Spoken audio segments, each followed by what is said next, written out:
The first process in project scope management knowledge area is plan scope management. Plan scope management is the process of creating a scope management plan that documents how the project and product scope will be defined, validated and controlled. We saw in the earlier lesson that project scope defines the boundary of the project and it includes all the required amount of work and only the required amount of work that we must do in the project. And product scope is the functions and features of the product.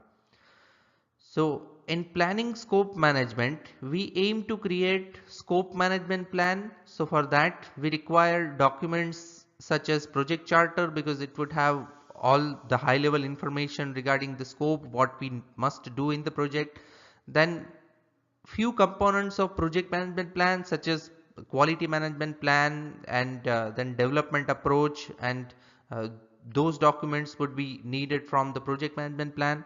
And then enterprise environmental factors and organizational process assets must also be considered for this process. And at the end of this process we want to create a scope management plan which would become a subsidiary plan to the main project management plan. Now let's look at the inputs, tools and techniques for this process. So starting with project charter, as I mentioned earlier, it would have all the high level assumptions and the details regarding the scope, what needs to be done in the project.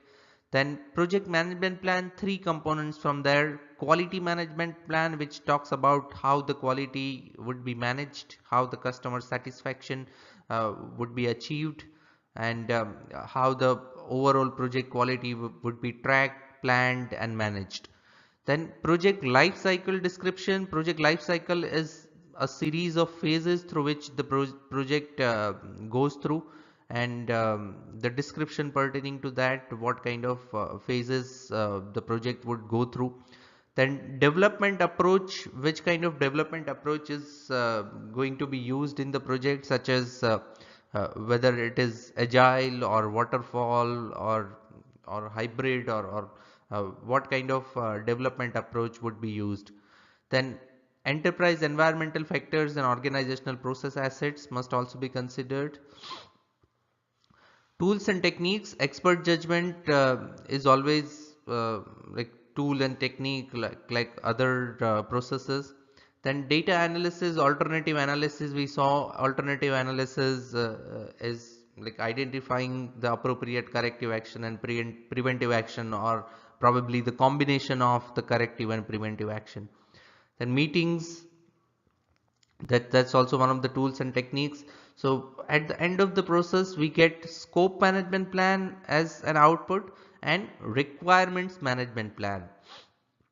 Now requirements management plan is the part of the project management plan, which talks about how the product and the project requirements will be collected, how they will be planned, tracked and overall how they will be managed throughout the project.